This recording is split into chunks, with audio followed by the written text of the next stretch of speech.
Salut les organiseurs et bienvenue dans cette nouvelle vidéo, j'espère que vous allez bien. On se retrouve aujourd'hui pour parler des intentions, des objectifs, des souhaits pour cette année 2022, appelez ça comme vous voulez. Mais aujourd'hui on se retrouve pour ça et je vais vous donner quelques astuces pour pouvoir bien faire la liste de vos objectifs de l'année sans vous retrouver à la fin de l'année en ayant réalisé peu ou pas du tout d'objectifs. C'est parti. On va tout d'abord parler de mes objectifs à moi, de mes intentions à moi pour cette année 2022. J'avais également fait une vidéo sur mes intentions pour 2021. Si vous voulez la voir avant de visionner cette vidéo-ci, je vais essayer de vous la mettre dans le petit i ou alors elle pourra être accessible dans la barre d'infos. J'avais également fait un bilan de ces intentions le 31 décembre lors de mon dernier vlogmas, le vlogmas numéro 31. Si vous voulez aller voir également ce petit bilan sur les intentions 2021, eh bien je vous invite également à cliquer dans le petit i ou aller retrouver cette vidéo dans la barre d'infos.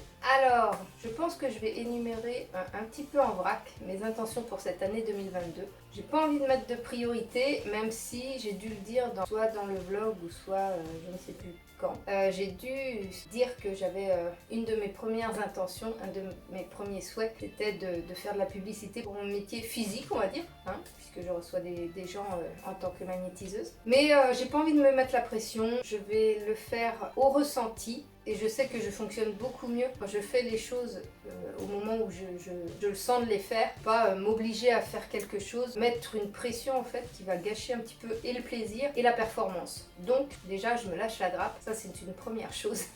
Mais c'est pas la première intention que j'ai pour cette année 2022. Parmi les intentions pour cette année 2022, il faut absolument, je souhaite absolument, et de toute façon je ne vais pas avoir le choix, et je souhaite absolument m'imposer 2 jours de repos par semaine. Comme quelqu'un qui travaille dans le salariat et qui a son week-end ou qui a des jours de repos dans la semaine pour se reposer un peu, se poser un peu après avoir bien travaillé toute une semaine. Le problème que j'ai moi en tant qu'auto-entrepreneur, c'est que je ne sais pas m'arrêter.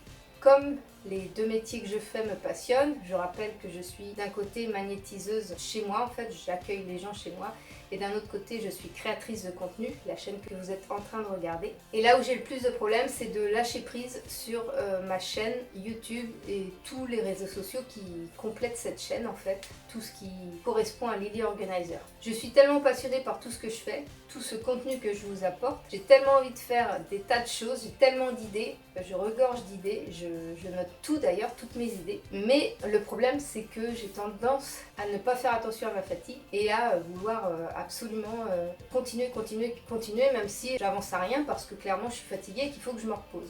Mais ça c'est quelque chose que j'avais beaucoup de mal à faire, mais c'est aussi quelque chose que je suis obligée de faire parce que je souffre d'hypothyroïdie qui m'apporte beaucoup de fatigue et quand je tire trop sur la corde, eh bien ça me rappelle à l'ordre et je suis plusieurs jours vraiment HS où j'arrive plus à rien faire et qu'il faut que je lâche tout en fait. Et ça je pense que c'est dû en partie au fait que je ne m'accorde jamais de jours de repos. Je peux travailler autant le week-end que la semaine et les vidéos que vous voyez du dimanche comme celle d'aujourd'hui, et bien souvent c'est le week-end que je la monte. Je fais le montage de cette vidéo le week-end et puis après je la publie. Enfin finalement mon week-end et ma semaine se ressemblent. Je suis toujours au taquet à travailler. Donc là ce qu'il faut que je fasse, c'est réussir à m'organiser de façon à réussir à vous sortir les vidéos en temps et en heure comme j'ai l'habitude de faire, mais en les ayant préparées beaucoup plus en amont de façon à ne pas avoir à travailler le week-end et à m'accorder ainsi 2 jours de repos.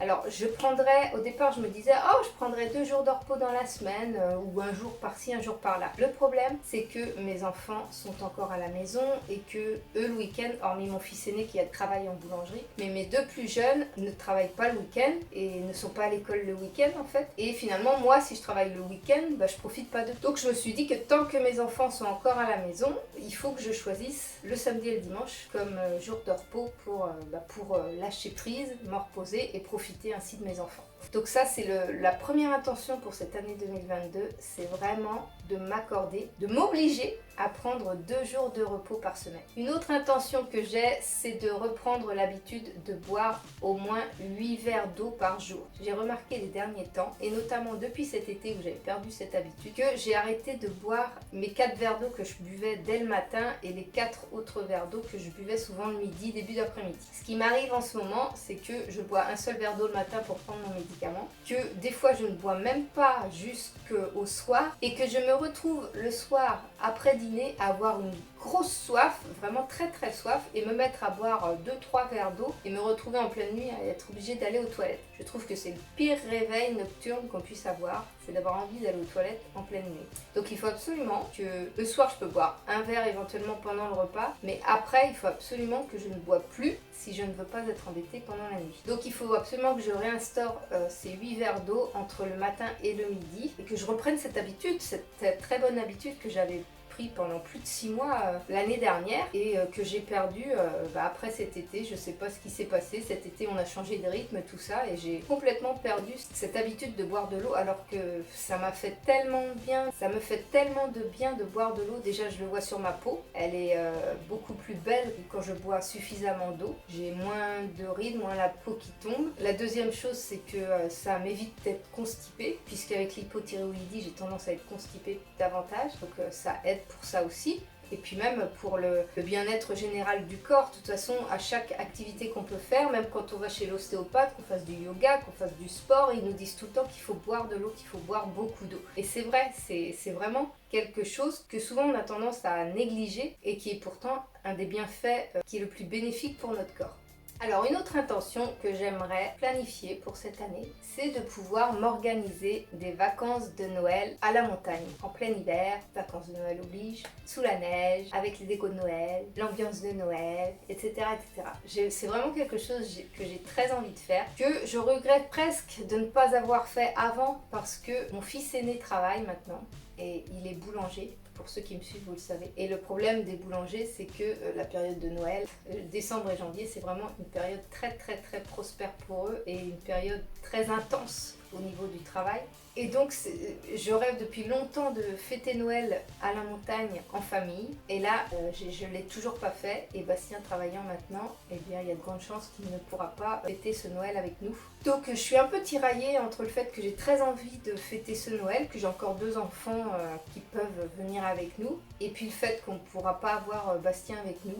Donc voilà, mais j'ai vraiment, pour ce Noël-ci, parce que mon chéri, le Noël dernier, il a travaillé, mais le Noël 2022, il aura et son Noël et son Nouvel An, donc on pourrait vraiment passer une semaine à la montagne en famille, sans Bastien probablement, mais vraiment passer une semaine en famille à la montagne, à faire du ski, à faire des activités de montagne, à profiter de l'ambiance et de l'air de la montagne. Voilà, c'est vraiment une envie que j'ai. Si j'y pense là à l'instant T, c'est un souhait que je ne peux pas réaliser actuellement parce que nous n'avons clairement pas les moyens financiers. Mais je lance ça, c'est une envie que j'ai, une envie profonde que j'ai depuis longtemps, et je me dis qu'il ne faut pas se bloquer avec cet aspect financier parce que je pense que c'est ça qui me bloque dans plein de choses, et je suis pas plus riche pour autant en fait. Donc il faut juste que je trouve une solution, que je trouve le moyen de pouvoir m'offrir ces vacances à la montagne. Il ne faut pas que je me bloque d'un problème qui peut être résolu très rapidement. Il suffit que mes revenus augmentent d'un coup et je vais pouvoir réaliser ce rêve. Donc je ne veux pas me bloquer, donc voilà, je mets ce souhait pour 2022 et j'espère vraiment le réaliser. Si je continue à parler de vacances, je vais revenir sur des vacances un peu plus tôt, des vacances de cet été. Parce que l'année dernière, j'avais mis l'intention de partir en vacances dans les Pyrénées-Orientales, ce que j'ai fait. Et pour cette année, même si l'avenir est encore plus incertain que l'année dernière, eh bien je pose l'intention de partir 15 jours également cet été dans le Verdon pour nous ressourcer, pour voir des jolis paysages, pour juste profiter d'être en famille et puis être heureux tout simplement parce que j'ai compris, je le sais depuis un moment maintenant, que j'ai besoin de changer d'air. Je pense qu'on est tous un peu comme ça. Je pense qu'on a besoin de changer d'air, de s'aérer pour mieux revenir en fait, pour reprendre un bon rythme, pour reprendre comme une nouvelle vie en fait. C'est comme si ça nous ressourçait ou que ça nous nourrissait à nouveau pour démarrer de nouvelles choses en fait. C'est pour ça que je trouve ça très important de réussir à partir en vacances. Ça permet de ne pas rester soit la tête dans le guidon ou soit dans nos mauvaises pensées ou soit dans notre notre mauvais mood, notre mauvaise routine, nos mauvaises habitudes. Vraiment, ça casse tout en fait de partir comme ça et de découvrir de nouvelles choses, de nouvelles activités, etc. Et je trouve ça très important. Donc forcément, tout comme l'année dernière, ça va être au moins de nos priorités, ça va être au moins de partir cet été. Dans le Verdon, du coup, normalement, si tout se passe bien, c'est la destination qu'on a choisie. Une autre de mes intentions, qui, pareil, à l'instant T, ne semble pas réalisable, c'est de réussir à mettre entre 10 000 et 20 000 euros de côté comme sécurité financière. Pourquoi? Parce qu'il nous arrive toujours des choses, comme à tout le monde, hein, une voiture à réparer, ou même le rachat d'une voiture, sait-on jamais, j'espère pas. Pour l'instant, on les fait juste réparer, les kilométrages des voitures nous le permet encore. Il peut y avoir de l'électroménager à racheter, etc., etc. Enfin, il y a toujours source de dépenses quand on a un logement, quand on a une maison, quand on vit, tout simplement. Donc il y a des choses à avoir quand on veut avoir un confort minimum. Et pour pouvoir ne pas avoir peur de ces dépenses imprévues, eh bien c'est bien d'avoir un peu d'argent de côté. Ça tourne autour de 2 000, 3 000 euros de côté en général. Et à chaque fois, c'est quand on a besoin de faire une réparation sur une voiture, c'est souvent autour des 1 000 euros la réparation. Quand c'est une pièce à changer, etc. Même une vidange, ça tourne autour des 400 euros. Enfin voilà, ça peut vite partir. Donc 2 000, 3 000 euros, c'est vraiment juste. Donc dans l'idéal, mon intention de 2022, si, je vais pas dire des si, mais voilà, mon intention de 2022, c'est vraiment d'augmenter ma cagnotte de sécurité financière entre 10 000 et 20 000 euros pour vraiment être sereine et pouvoir laisser venir ce qu'il y a à venir. Une autre de mes intentions, c'est de continuer à faire de la publicité pour mon métier de magnétiseuse. Le bouche à oreille commence à se faire, mais il faut beaucoup de temps. Ce qui m'a rassurée, c'est que mon ostéopathe avec qui j'ai discuté m'a dit que lui, entre l'ouverture de son cabinet et aujourd'hui, 3 ans après, il commence tout juste à avoir un planning assez bien rempli, un planning de rendez-vous assez bien rempli. 3 ans, ça lui a demandé 3 ans. Et moi je suis à 1 an et demi depuis la mise en place de mon travail. Et du coup je me dis, ça m'a rassurée un petit peu. Je me suis dit ok, il faut encore que je me fasse connaître en fait. Le bouche à oreille fonctionne bien mais il ne fonctionne pas assez vite. Et il faut que je continue à faire de la publicité. Donc ça va être comme je le souhaitais, essayer de mettre toutes les chances de mon côté pour pouvoir me faire connaître au plus vite et au plus large des personnes autour de moi. Donc ça va être des flyers, ça va être de la publicité dans les boîtes aux lettres, enfin des choses comme ça, ou des publicités Facebook sur les réseaux, etc. Pour que les gens sachent que je suis à leur disposition pour leurs besoins à ce niveau-là. Concernant mon métier de créatrice de contenu, une des intentions que je porte pour 2022, c'est d'augmenter mon panel de propositions de vidéos. Je vous fais déjà des vidéos rangement, je vous fais des vidéos développement personnel, des vidéos méditation, des podcasts, je vous fais des vidéos bullet journal. Voilà, je vous fais quand même un panel de propositions de vidéos parce que je ne peux pas me limiter à une niche en fait. Souvent les chaînes que je regarde, elles sont très ciblées sur un sujet. Par exemple, il y a des chaînes qui vont faire que des tirages de tarot, il y a des chaînes qui vont faire que de l'organisation, il y a des chaînes qui vont parler que de budget, il y a des chaînes qui vont faire que des méditations. Voilà, je suis un panel de tout ça en fait. Je fais le tout en un parce que je suis comme ça, parce que j'ai besoin de me diversifier. Je ne peux pas rester dans un seul thème alors qu'il y a tant de choses qui m'intéressent. Et donc pour cette année 2022, j'aimerais encore plus. Je vous fais déjà des vidéos, le mercredi c'est des vlogs, le vendredi je vous fais la méditation, le dimanche je vous fais une vidéo à thème et j'aimerais instaurer, mais je sais pas, c'est l'intention que je porte pour 2022. Je ne sais pas si ça se fera ou pas. Pour l'instant je suis pas encore à l'aise, mais sait-on jamais. Je vais peut-être réussir à me lancer, c'est de vous proposer une vidéo de tirage de tarot au niveau général. Vous faire, je sais pas, un tirage par mois, un tirage par semaine, selon l'audience que j'ai et si ça plaît ou pas, si moi ça me convient ou pas de le faire, etc.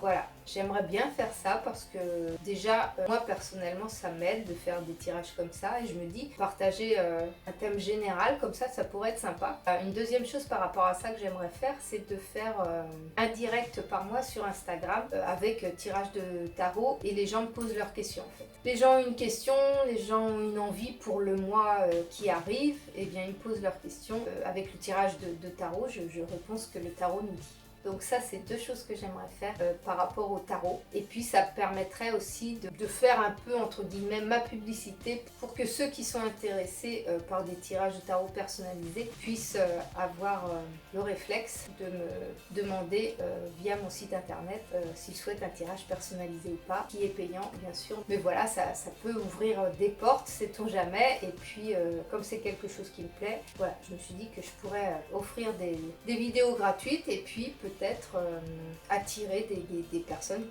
qui auraient besoin d'être guidées par un tirage personnalisé. J'aimerais également refaire, alors pour l'instant j'ai l'idée de le faire pour le mois de février et de le refaire pour le mois de décembre. Vous avez peut-être deviné de quoi je parle. Ce sont les vlogmas pour le mois de décembre qui durent les 31 jours du mois de décembre et les vlogs que je vais appeler ça pour le mois de février qui va correspondre à mon mois d'anniversaire et de vous faire 28 jours, donc tout le mois de février en vlog. C'est mon intention pour février, donc ça va venir très vite. Je ne sais pas si je vais réussir à le faire, je ne sais pas dans quel état de santé je serai. Faut jamais être sûr de rien, mais ça ne doit pas nous empêcher de faire des projets. Donc là pour l'instant mon idée c'est de vous faire des vlogs en février et des vlogmas en décembre, parce que j'ai vu que pour les vlogmas de décembre cette année que j'ai réussi à faire, enfin cette année non, en 2021, que j'ai réussi à faire tout le mois. J'ai eu de nouveaux abonnés, d'ailleurs je vous remercie beaucoup de vous être abonnés à ma chaîne et qui ont aimé mon monde en fait, qui ont aimé ma personnalité. Voilà, je me suis dit que ça pourrait être sympa pour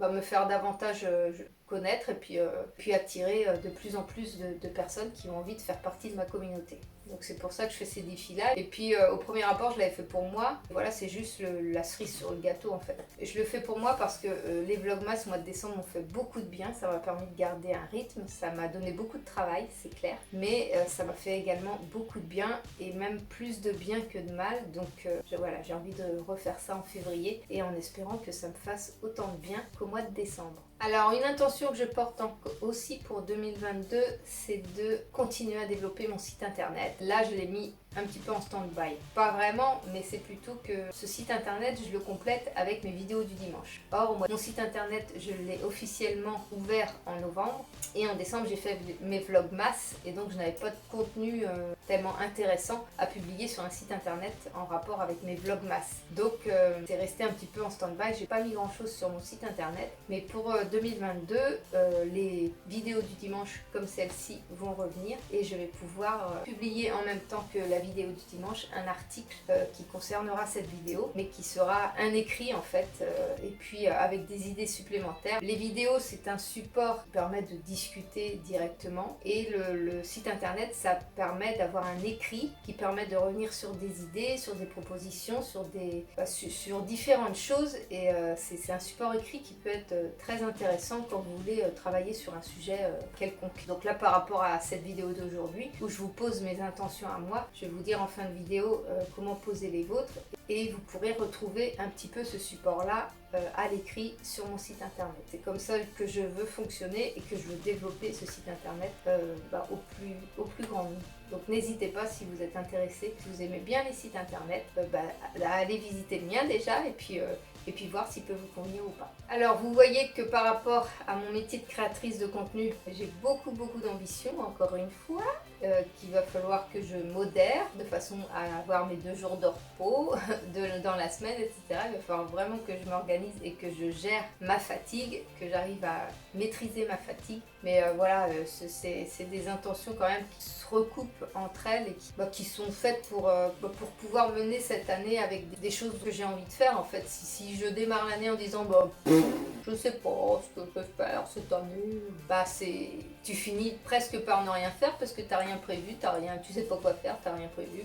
Tandis que là, voilà, même si j'essaye de pas trop m'en mettre, mais malgré tout, il y a plein de choses que j'ai envie de faire en plus. Donc on va essayer et puis si ça marche pas, eh bien je me contenterai d'approfondir d'autres sujets que j'aborde déjà sur ma chaîne, etc. Mais pour pouvoir mettre toutes les chances de mon côté, il faut que je réussisse à me trouver un assistant virtuel. Je vous explique. Je fais actuellement des vidéos YouTube que je filme d'avance, que je monte, puis que je planifie sur YouTube. Je peux choisir la date et l'heure à laquelle je veux sortir ma vidéo. Donc là, c'est super parce que je peux même prévoir ça des semaines à l'avance. La vidéo, elle est préparée, elle est sur YouTube et elle est planifiée, ce qui fait qu'elle sortira à la date que j'ai choisie. Ça, c'est super. YouTube, impeccable. Sauf que sur mes autres réseaux, du genre Instagram, Facebook, TikTok, je suis très embêtée, notamment sur Instagram, parce qu'il faut que j'y sois tous les jours si je veux mettre du contenu tous les jours. Et le problème avec ça, c'est que j'ai tendance à scroller les autres comptes, à être sans arrêt dessus et à ne pas avancer sur le reste de mon travail. Donc j'ai réussi à ralentir, à diminuer la navigation sur ce réseau-là, surtout Instagram. Je parle surtout d'Instagram parce que c'est vraiment celui qui me prend le plus de temps, on va dire en passif, hein, le fait de regarder toutes les autres publications. On peut avoir plein d'idées de contenu, des publications, des réels, etc.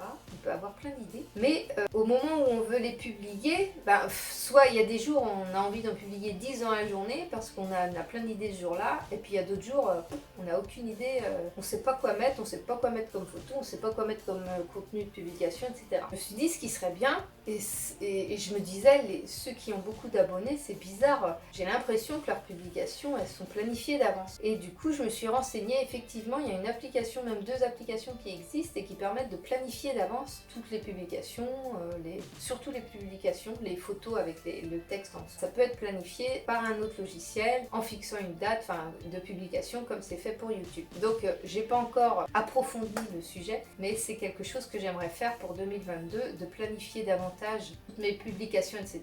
pour ne pas me retrouver le matin à me dire qu'est-ce que je vais publier aujourd'hui. Je me laisse quand même une marge de manœuvre dans le sens où des fois j'aime bien être spontanée et publier quelque chose qui me parle là à l'instant T, mais il y a des fois j'ai pas d'idée, et si j'avais pu prendre une des nombreuses idées que j'avais eues la veille ou l'avant-veille, etc., que j'ai oublié parce que j'en ai pris qu'une en fait sur le tas, ça me permettrait, les jours où j'ai pas d'inspiration en fait, de pouvoir prendre dans ces publications là qui sont préparées d'avance et que je pourrais publier et qui me permettraient de garder un rythme dans la mise en ligne de toutes mes publications. Que je vois les réels, j'ai été très inspirée, ça devait être au mois de décembre je crois, novembre, décembre peut-être. J'étais très inspirée pour les réels et j'en ai fait tous les jours. J'en filmais d'avance, je les gardais au brouillon, mais sur Instagram les brouillons ça bug, donc je me les enregistrais sur mon téléphone et je les publiais, je choisissais celui que je publiais la journée, et le fait d'avoir fait des réels en avance comme ça m'a fait gagner un temps fou pour pouvoir faire plein de choses. Donc c'est vraiment ça que j'ai envie de mettre en place, une planification de toutes mes publications pour prendre de l'avance et pour pas me retrouver à ne pas savoir quoi publier, ou à me retrouver à scroller tous les autres comptes juste histoire de me perdre. C'est tout.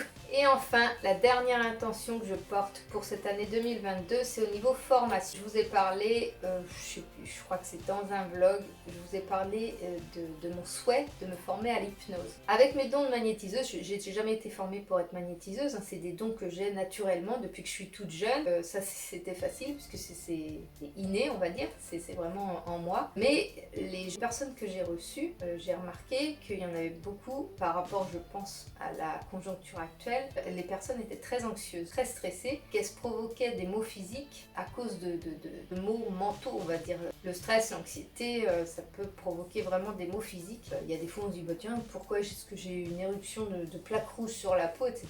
Et c'est dû au stress. En voyant ça, en constatant ça, je me suis dit il y a vraiment quelque chose à faire par rapport à ça, mais je savais pas quoi du tout. Je ne savais pas ce que proposer, parce que moi, à part poser mes mains sur la douleur et la soulager, je ne peux pas changer les énergies de la personne en fait. Et par hasard, un jour, je reçois chez moi un monsieur qui voit que je suis magnétiseuse et qui me dit « Moi, je fais du Reiki ». Et donc le Reiki, je ne connaissais pas du tout. Et je me suis renseignée, j'ai fait une séance de Reiki, j'ai vu ce que c'était et je me suis formée au Reiki. J'ai eu une formation de 2 jours et j'ai donc un diplôme pour pouvoir faire du Reiki sur les personnes. Et le Reiki est une façon de faire recirculer les énergies de façon à rééquilibrer toutes les énergies et rendre la personne plus zen, plus sereine, joyeuse, puis de redonner du bien-être. Et donc j'ai déjà fait quelques séances à des personnes qui sont très satisfaites d'ailleurs. J'ai eu de très très bons retours, donc je suis très heureuse. Et je me suis dit encore, pour accentuer davantage le bien-être des gens, j'aimerais me former à l'hypnose. j'ai remarqué, notamment en faisant mes méditations, que j'ai beaucoup de personnes qui me font de très très bons retours et qui sont très réceptives à sans doute la voix que j'ai dans mes méditations ou ce que je dis, je ne sais pas. Enfin, toujours est-il qu'elles apprécient beaucoup mes méditations. Et j'aimerais aussi proposer de l'hypnose, des séances d'hypnose, que ce soit en physique à mon cabinet, moi je dis cabinet mais c'est une pièce chez moi, hein, ou des vidéos comme je fais pour les méditations en ligne sur Lily Organizer. Et je me suis dit que ce serait vraiment top de me former à l'hypnose pour pouvoir offrir ça en plus comme contenu. Donc je pense toujours à vous, hein. Je pense toujours à donner. C'est ce que je préfère, c'est pour ça que je pense que c'est pour ça que j'ai voulu être créatrice de contenu. C'est parce que je donne beaucoup et j'adore donner en fait. Et ce qu'il y a de bien, c'est qu'on reçoit aussi. On reçoit de la bienveillance, on reçoit des mots gentils, on reçoit des encouragements, on reçoit des abonnés. C'est très agréable comme sensation, c'est très agréable.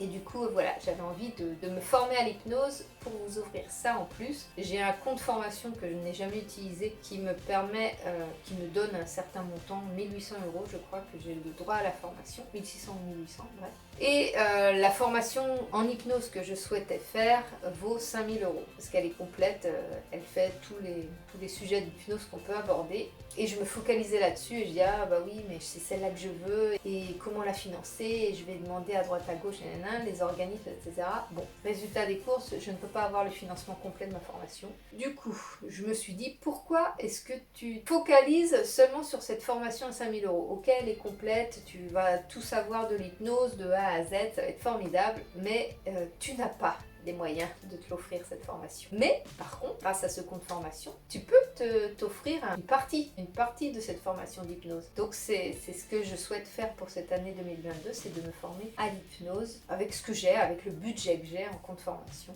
puisque de toute façon ce budget sert pour les formations. Donc je vais m'en servir et c'est vraiment l'hypnose que j'ai envie d'étudier, donc je vais faire ça. Voilà. Alors maintenant, je vais vous dire un petit peu comment poser vos intentions. La première chose, c'est qu'il ne faut pas vous fixer des objectifs trop grands. Pourquoi je vous dis ça? Parce que déjà, vous allez vous décourager à la première occasion. C'est sûr, vous allez vous décourager à la première occasion. Vous allez être désespéré, ça va finalement vous faire arrêter votre objectif. Donc déjà, fixez-vous. Comme moi l'année dernière, heureusement que j'étais pas retournée sur ce que je voulais faire parce que je pense que j'aurais été déprimée.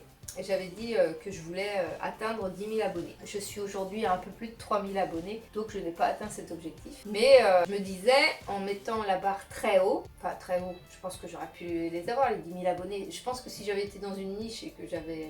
Enfin, je sais pas, c'est très aléatoire, on ne sait pas. Je peux très bien être à 100 000 abonnés à la fin de l'année, je ne sais pas. Rien n'est joué en fait, rien n'est planifié, l'avenir n'est pas créé, façonné, donc on peut tout faire, tout est possible, tout est réalisable. Ça c'est ok. Mais si vous vous fixez des objectifs trop grands, vous allez vous décourager. Donc je pense qu'il faut faire petit à petit. Vous fixez un objectif, on va dire, au milieu. Il y a l'objectif rêvé là, et vous prenez un objectif qui va vers cet objectif maximum là, mais qui est raisonnable pour vous. Et là, ça va être beaucoup plus facile de l'atteindre. L'escalier va être moins haut. Donc ça, c'est le premier conseil que j'aurais à vous donner pour ça. Le deuxième conseil que j'aurais à vous donner, c'est de limiter le nombre d'objectifs de l'année. Parce qu'on s'y perd. On va plus se souvenir de tous les objectifs, on va être perdu. Donc, vous pouvez tous les lister, mais après, classez-les par ordre d'importance et prenez au moins 3 objectifs principaux que vous voulez atteindre. Là, vous allez me dire, oh, mais oui, mais toi, t'as vachement d'objectifs. Non, et parmi mes intentions,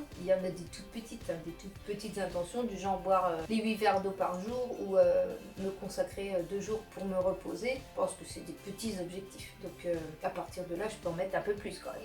Et le dernier conseil que j'aurais envie de donner, c'est que si vous ne savez absolument pas quoi demander pour cette année 2022, ce qui peut être possible, hein, parce qu'il y en a parmi vous qui peut-être ont plus trop foi en l'avenir, vu les circonstances actuelles et comment ça se boutique tout ce bazar-là, ou qui l'année dernière ont déjà pas réussi à atteindre leur objectif, et du coup cette année ils disent ça sert à rien que je me fixe des objectifs, parce que déjà je ne sais pas quoi me fixer comme objectif, parce que je ne sais pas ce qui peut être atteignable pour cette année, etc. Enfin, on peut se poser beaucoup de questions. Et on peut ne pas savoir quel objectif atteindre. Alors à ce moment-là, posez-vous la question de ce que vous avez besoin. Qu'est-ce que vous avez besoin cette année? Est-ce que vous avez besoin de plus de temps pour vous? Est-ce que vous avez besoin de voir du monde? Est-ce que vous avez besoin de plus de repos? Est-ce que vous avez besoin de plus d'activités? Enfin voilà, regardez les manques que vous avez. Regardez là où il y a quelque chose qui vous manque. Et planifier pour 2022 quelles sont les choses que vous pourriez faire pour arriver à combler ces manques. Et à partir de là, faut pas que ce soit des choses... si vous dites je veux retourner en boîte ou je veux créer une boîte de nuit alors que là on est en pleine pandémie et que je crois les boîtes de nuit sont toujours fermées ou sont refermées à nouveau, enfin bon bref, ça va être un petit peu compliqué, j'avoue. Mais il y a plein d'autres possibilités à plus petite échelle pour pouvoir atteindre ces objectifs. Faut pas faire comme moi et vous dire « Oh, moi je veux la formation complète de l'hypnose hein. » Alors qu'on peut avoir accès à une formation certes moins complète mais tout aussi instructive. Voilà, ne vous enfermez pas dans une idée fixe en fait. Ouvrez-vous aux possibilités et trouvez ce qui va correspondre à ce qui vous manque. Voilà, et essayez d'atteindre vos objectifs qui vont vous conduire à combler ce manque. Voilà, c'était juste ces petits conseils là que je voulais partager avec vous. N'hésitez pas à me dire en commentaire quelles sont vos intentions, quels sont vos objectifs pour cette année 2022, quelles sont vos bonnes résolutions. Moi j'ai horreur de ce mot là donc je ne l'utilise pas, mais je trouve que ça sonne l'échec déjà, ça résonne l'échec. Ne stressez pas, un pas après l'autre, faites ce dont vous avez besoin surtout, ce dont vous avez envie aussi et soyez heureux. Tout simplement. Je vais arrêter là cette vidéo, j'espère qu'elle vous a plu, j'espère qu'elle vous a donné envie de liker, de vous abonner si ce n'est pas déjà fait, de me suivre sur mes autres réseaux sociaux, Instagram et Facebook, et moi en attendant de vous retrouver très bientôt dans une prochaine vidéo. Je vous fais plein de gros bisous. Salut! Objectif à moi, de mes intentions à moi, plus particulièrement.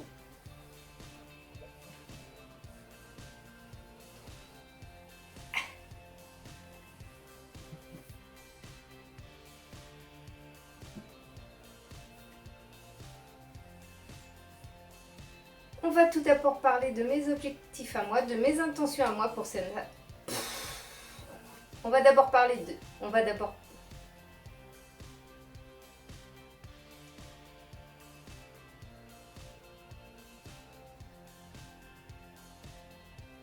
Pour les vlogmas de Deschamps... C'était quoi mon idée? Ça, c'est deux choses que j'aimerais faire, donc ça, c'est donc ça